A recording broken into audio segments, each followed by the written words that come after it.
Bonjour, c'est Diane, enchanteresse en santé. Bienvenue dans le podcast dédié à la santé intégrative créative pour les entrepreneurs qui prennent autant soin des autres que d'elles-mêmes. En tant qu'ostéopathe, aroma-olfactothérapeute et coach de vie pro et perso, je serai votre guide facétieuse et enjouée. Je vous invite chaque semaine à explorer et voyager à mes côtés. Nous irons à la découverte de nouvelles contrées, au cœur desquelles il fait bon vivre et oser se réaliser. Allons-y! Embarquons ensemble dans de fantastiques aventures enchantées où bien-être et magie s'associent pour agrandir notre champ des possibles. Bonjour Shams, bienvenue dans mon podcast Diane enchanteresse en santé. Je suis ravie de t'accueillir aujourd'hui. Bonjour Diane, merci beaucoup pour ton invitation. C'est un honneur pour moi de participer à ton podcast. C'est une grande première, je dois l'avouer, pour moi. Merci beaucoup pour ta confiance. Alors t'inquiète pas, c'est un podcast intimiste, on s'y sent très bien, je vais te mettre à l'aise. Donc aujourd'hui, on va parler du yoga avec la perception, la vision occidentale par rapport à celle que tu connais. Ça va être notre grande thématique et puis on va aller aborder plein de choses à ce sujet. Comme on parle du yoga, je vais en profiter pour t'inviter à te présenter et justement nous raconter le lien qui existe entre le yoga et toi. Alors, le lien entre le yoga et moi a commencé finalement bien avant ma naissance parce que je suis d'origine indienne et mes grands-parents étaient des grands pratiquants de yoga. Mon grand-père notamment a participé à la fondation de l'ashram de Sri Aurobindo dans le sud de l'Inde. Et c'était un grand pratiquant de yoga, mais qui était assez secret. Il faut dire qu'à son époque, le yoga était exclusivement réservé aux hommes. Et donc, il a très peu transmis à sa femme, ma grand-mère, concernant le yoga. Et nous, on n'en parlait pas du tout parce qu'en plus, il y avait cette barrière de la langue. Mes grands-parents ne parlaient que le gujarati, que je baragouine à peine. Mais bon, voilà, le lien, en fait, a commencé bien avant ma naissance. Et j'ai pas commencé par pratiquer le yoga tout de suite. J'ai commencé par pratiquer les arts martiaux. J'ai pratiqué le karaté, j'ai passé ma ceinture noire, mon professorat, j'ai enseigné le karaté. J'étais un professeur de karaté. Et puis petit à petit, j'ai évolué vers des pratiques de plus en plus rondes, de plus en plus fluides. Donc j'ai recherché des arts martiaux chinois, des arts martiaux indiens, car il y en a aussi. Donc en Chine, en arts martiaux chinois, j'ai pratiqué le kung-fu, le tai chi sans armes, avec armes, donc le tai chi style yang, style chen. Et en arts martiaux indiens, j'ai pratiqué le Varmakalai, le Kalaripayat, qui sont en fait des formes de posture beaucoup plus terrestres, beaucoup plus rondes, presque animales parfois. Et petit à petit, je suis venue au yoga, que j'ai découvert véritablement dans mon corps lors d'un stage yoga et karaté. Donc moi, j'y allais pour le karaté. Et il y avait une petite initiation au yoga avec la surprise de pouvoir se lever à 6 heures du matin pour faire une initiation de 6h30 à 8 heures avant le cours de karaté. Donc voilà le lien. Et donc maintenant, tu es professeur de yoga. Maintenant, je suis professeure de yoga et pas que, parce que je fais des accompagnements en développement personnel. Alors, j'aime pas beaucoup le terme de coach, surtout que là, dans les pratiques un peu corporelles, il peut être équivoque, mais je le vis vraiment comme un accompagnement où je prends la personne là où elle en est et je l'accompagne là où elle a envie d'aller. Et pour ça, je me suis formée à une technique assez particulière qui s'appelle la technique SANE, S-A-N-E, qui veut dire système d'alignement neuro-émotionnel, qui est une technique assez, à mon sens, ouais, j'ose le dire, révolutionnaire, parce que c'est une technique de coaching qui passe par le corps. On met le mental très en retrait et on travaille dans des sensations corporelles. Et donc, je suis professeure de yoga, je suis accompagnatrice en développement personnel et spirituel parce que j'essaye d'apporter une touche spirituelle dans mes accompagnements en développement personnel. Ok, merci pour ta présentation. Et donc aujourd'hui, on parle du yoga avec la façon dont il est vécu, incarné en Occident, par rapport à ce que tu connais de la manière dont justement il est pratiqué et vécu en Orient. Qu'est-ce qu'il y a de particulier en Occident dans ce que tu perçois, toi? Ce qui est très particulier en Occident, c'est que le yoga a été réduit à la posture. Alors que en Inde, et probablement aussi dans d'autres pays que je ne connais pas, le yoga, quand on se réfère aux textes anciens, qui s'appellent entre autres, il y en a eu plusieurs, mais entre autres les Yoga Sutras qui ont été écrits avant la naissance de Jésus-Christ, Patanjali, dans ses textes qui s'appellent les Yoga Sutras, a, on va dire, rassemblé l'essence du yoga dans ce qu'il a appelé, lui, les 8 membres du yoga. En sanskrit, ça se dit ashta, et il a créé quelque chose qui a été un peu déformé après, qui est l'Ashtanga Yoga, qui regroupe les 8 membres du yoga. Et dans ces 8 membres, il y en a un qui est la posture, mais il y a les 7 autres qui font partie du yoga, qui sont en fait un art de vivre avec soi-même, avec les autres, avec ses perceptions sensorielles, en essayant de s'en extraire pour rentrer petit à petit dans une forme de concentration, de méditation, pour atteindre une forme d'éveil. Et ça passe OK. par toute une étude de la respiration. Mmh. Et à l'heure actuelle, en Occident, donc en France un peu plus précisément, on pratique du coup que la portion Ashtanga? Que Non, des postures? On a connaissance du reste? alors, Ashtanga, c'est les 8 membres. C'est pour ça Ah oui, non, pardon. qu'aujourd'hui, mais en fait, on le mettra pas, je pense, dans le podcast, le mot Ashtanga. Parce qu'aujourd'hui, c'est un style Pourquoi de pas? yoga. Ouais, Ashtanga, c'est un style de yoga aussi. Oui, mais Et c'est c'est pour ça pour que j'ai ça fait l'erreur. mais oui, c'est pour ça que ça a été transformé. Ashtanga, c'est les 8 membres du yoga. Donc, c'est ces 8 petits départements que je t'ai décrits un peu rapidement, dans lequel il y en a un qui est l'asana, qui est la posture. D'accord. Non, au Donc, contraire, c'est super intéressant. Je vais surtout pas couper, je te l'annonce déjà. d'accord. C'est l'erreur que je viens de faire, je suis sûre qu'il y a plein de personnes qui la font. Tu vois, quand j'ai pensé parler d'une chose parmi les 8, en fait, j'ai nommé les 8, mais en fait, on a utilisé le terme pour parler d'autres choses en France. Ouais. Donc, il y a une vision réductionniste et Oui, il y a un vécu réductionniste oui. en Mm, Occident. Et du coup, en amont, on avait échangé et on disait, en France, on est beaucoup dans la quête de performance, d'aller réussir mm, une posture. Et du coup, on cherche le résultat. c'est ça. Comment tu le vois, toi, ça? Cette quête-là, comment t'invites peut-être à quelque chose de différent, tes élèves? En yoga, et j'ai beaucoup de gratitude pour ça par rapport à l'école qui m'a formée, qui est l'EFI, l'École française de yoga, qui forme ses enseignants en 4 ans. On a été formés à guider à la voix et à ne pas montrer. Ce qui est un exercice très intéressant et très difficile, mais que je trouve vraiment plein de belles promesses pour les élèves, parce que ça leur permet de s'affranchir du modèle, qui serait l'enseignant, auquel ils voudraient peut-être ressembler. Donc nous, on ne montre pas, ou on montre extrêmement peu. On montre simplement pour faire un raccourci, mais l'idée c'est que le pratiquant pratique les yeux fermés, écoute les consignes pour pouvoir se connecter vraiment à son intériorité et à ses sensations.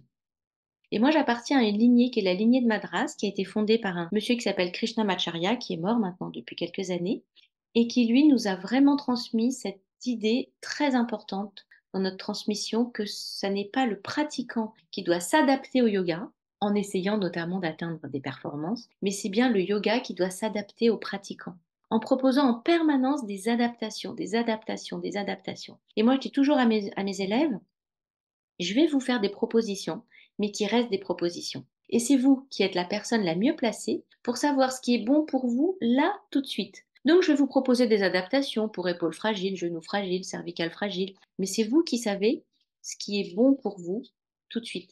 Et donc je les invite toujours à faire d'autres adaptations pour que eux ne cherchent pas à atteindre un résultat, qu'ils ne cherchent pas à faire une performance, à réaliser une performance, mais qu'ils écoutent leur corps, qu'ils écoutent le message que leur corps leur envoie pour le respecter, ce corps qui est quand même lui qui nous permet de vivre notre expérience incarnée sur Terre et grâce à qui on peut vivre tout ce qu'on vit sur Terre. Donc c'est important de se connecter pleinement à ce corps et petit à petit de comprendre que en partant de ce corps, on va pouvoir développer une forme de spiritualité.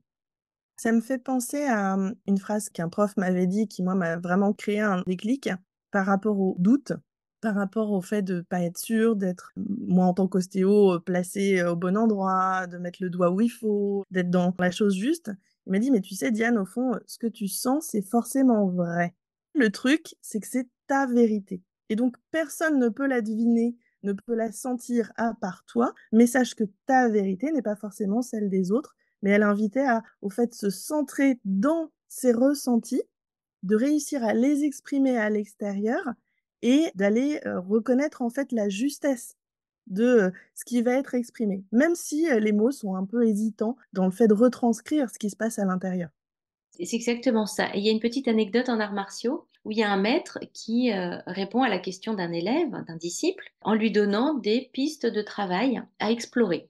Parce que le yoga, c'est ça. Le yoga, c'est pas de la posture. Le yoga, c'est de l'exploration, de l'expérimentation pour sentir ce qui est le mieux pour nous. Et dans cette anecdote en arts martiaux, donc le maître en arts martiaux avait répondu aux questions de son élève en lui disant, bah pour toi, ce serait bon de travailler ceci ou cela. Et puis il y a d'autres camarades d'études en arts martiaux qui écoutaient. Et puis un jour, il y en a un qui vient et qui dit au maître: «Mais je comprends pas, j'ai fait exactement ce que vous avez conseillé à mon camarade, mais ça marche pas du tout avec moi». Et le maître lui explique: «Mais oui, mais c'était bon pour lui, c'est adapté pour lui». L'enseignement ne peut pas être magistral dans ces disciplines qui touchent à l'intime. Si c'est bon pour lui, c'est pas nécessairement bon pour toi. Et c'est pour ça que c'est très important dans ces pratiques comme le yoga, qui sont en fait très internes. En arts martiaux, il y a des disciplines externes et des disciplines internes. Et dans tout ce qui est interne, l'enseignement doit être très très personnalisé. C'est pour ça qu'en Orient, la pratique des arts martiaux, autrefois, je ne sais pas comment elle est aujourd'hui, mais c'était de maître à disciple. Le maître avait un disciple et il transmettait tout à un disciple parce que l'enseignement était extrêmement personnalisé. Ça Et on re- se détachait de l'effet miroir, d'aller chercher à être la copie de, ce qu'on imagine percevoir en plus. Exactement, exactement. Donc ça rejoint ce que te disait toi ton professeur en ostéopathie. Alors, avec ma question précédente, je suis venue te poser la question de la performance, de l'invitation à être dans son ressenti et à se centrer et estimer juste ce que l'on perçoit pour soi. Et par rapport à la vision et la perception justement du yoga en Occident, au-delà de la performance, on peut avoir aussi une espèce de pression à vouloir réussir les postures. À quoi ça ressemble pour toi? Et est-ce que ça ressemble à quelque chose pour toi, une posture réussie en yoga? Alors, pour être tout à fait honnête, ça ressemblait à quelque chose parce que moi aussi, je voulais réussir la posture et moi aussi, je voulais faire comme la prof ou comme dans les livres. Et en fait, à force de pratiquer et surtout d'enseigner, je me rends compte que, bien évidemment, il n'y a pas de posture réussie. Il y a ce qu'on ressent et la justesse de ce qu'on ressent par rapport à ce qui se passe dans le corps. Et c'est pour ça que j'invite très souvent mes pratiquants à travailler les yeux fermés en yoga pour s'affranchir du modèle éventuel du prof ou du modèle des camarades de pratique. Parce que en fermant les yeux, quand il n'y a pas de problème d'équilibre et ni d'angoisse par rapport aux yeux fermés, on se connecte vraiment à son ressenti et on essaye, en tout cas c'est ce que je les invite à faire, on essaye de se connecter à ce qui est juste pour soi à ce moment-là. Et souvent j'emploie ce terme-là. Je leur dis, si c'est juste pour vous, je vous propose de faire ceci ou de faire cela. Donc il n'y a pas de posture réussie, il y a juste un ajustement justement entre ce qu'on est capable de faire aujourd'hui en fonction de son état, qui n'est forcément pas la même chose que la veille et probablement pas la même chose que le lendemain. C'est ça la posture réussie, c'est la posture qui est en alignement parfait, en adéquation parfaite avec ce que le pratiquant peut faire à l'instant T. Et comment est-ce qu'on peut être en mesure de sentir la justesse? Alors, quand on n'est plus dans la justesse, ça fait mal, ou on perd l'équilibre, ou en tout cas, on a un signal corporel qui nous indique que c'est pas ça qu'il faut faire. Donc c'est quand on cherche plus, quand on n'est plus en train de chercher un équilibre, c'est qu'on y est. C'est ça, on a été absorbé par la justesse de ce qu'on fait. Et on n'essaye pas d'atteindre un résultat. Se détacher du résultat, C'est ça, être vraiment dans le ressenti à fond c'est ça. et sentir l'évidence, en fait, que, c'est, le bon moment, la position qui va bien, mais sans pression, sans recherche de performance, donc de résultats, de réussite, avec des curseurs qui seraient pas, les siens propres. C'est ça. Et je te parlais à un moment donné dans nos échanges en amont de ce qu'on partage aujourd'hui, un extrait de la Bhagavad Gita, qui elle-même est un extrait du Mahabharata, l'une des 2 grandes épopées, indiennes, qui inspirent beaucoup de choses dans la vie au quotidien en Inde. Et dans la Bhagavad Gita, on exprime clairement cette idée de se détacher des fruits de l'action. C'est comme ça que c'est formulé et c'est vraiment ça dans la posture aussi, se détacher d'une éventuelle réussite. Par rapport à quoi? Par rapport à ce qu'il y a dans un livre, un dessin d'une posture ou un prof qui nous aurait montré cette posture. Donc se détacher de les fruits de l'action, c'est vraiment se détacher d'un canon de réussite. Mais on est dans la réussite dès lors, en yoga, qu'on écoute son corps, qu'on en accepte les limites et qu'on va jusqu'à les aimer, ces limites. Ce qui me vient là, c'est comme on parle de réussite, mais finalement avec plutôt le mot justesse ou d'autres mots. Donc réussite qui pouvait te parler avant, dans ta vie pro précédente et performance, et des mots dont tu as pu te détacher au fur et à mesure. Comment tu fais le pont par rapport à cette notion de réussite dans les accompagnements avec le coaching par rapport au yoga? Est-ce que tu arrives à transposer et comment tu le fais? Alors justement, dans les coachings, c'est même plus net, en fait, parce que les gens ont vraiment, dans les sociétés occidentales, on vit avec cette anxiété de performance en permanence. Et dans les coachings où j'accompagne les personnes, aussi bien dans leur vie personnelle que dans leur vie professionnelle, j'essaye de leur faire passer cette idée que la réussite, elle est très personnelle. Elle n'est pas objective. C'est pas je réussis parce que je gagne tant d'euros par mois. Je réussis en fait parce que je fais ce qui convient à mon talent et à ce qui correspond à ce que je peux offrir au monde. Quelle que soit la rémunération que j'en tire, c'est pas ça la réussite.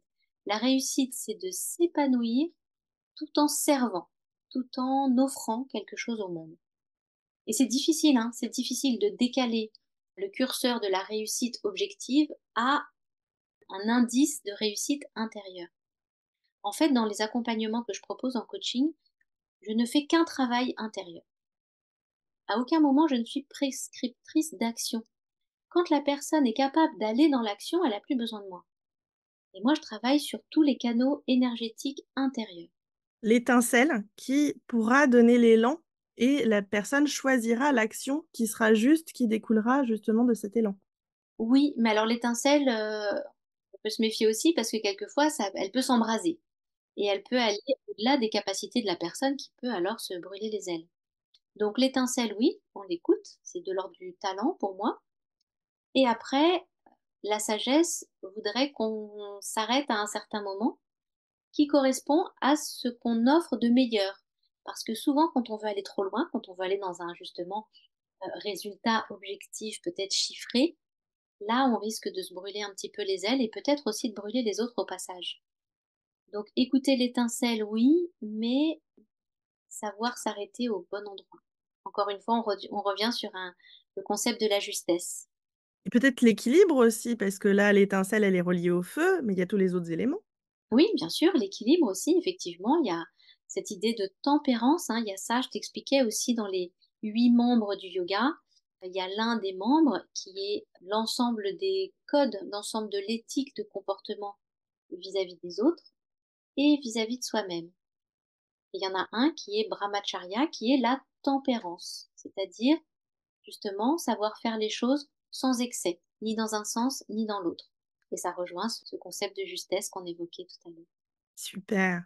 Bah, merci pour tous ces partages. Maintenant, j'ai envie de t'amener sur la voie enchantée avec la magie et te poser, je pense, ma petite question qui va devenir rituel pour les prochaines interviews. J'aimerais bien connaître ta définition ultra personnelle de ce qu'est la magie. Ça représente quoi pour toi? La magie. La magie, déjà, ça m'évoque le rêve, ça m'évoque le truc qui n'existe pas dans la vraie vie, hein. On a souvent entendu dire: «Ah, je te préviens, c'est pas de la magie». Et d'ailleurs, moi aussi, dans mes accompagnements, je dis aux personnes que j'accompagne, bien sûr, c'est pas de la magie, il y a tout un travail, de votre part, il y a un travail de répétition et c'est par la répétition qu'on arrive à ouvrir les différents canaux énergétiques sur lesquels on travaille.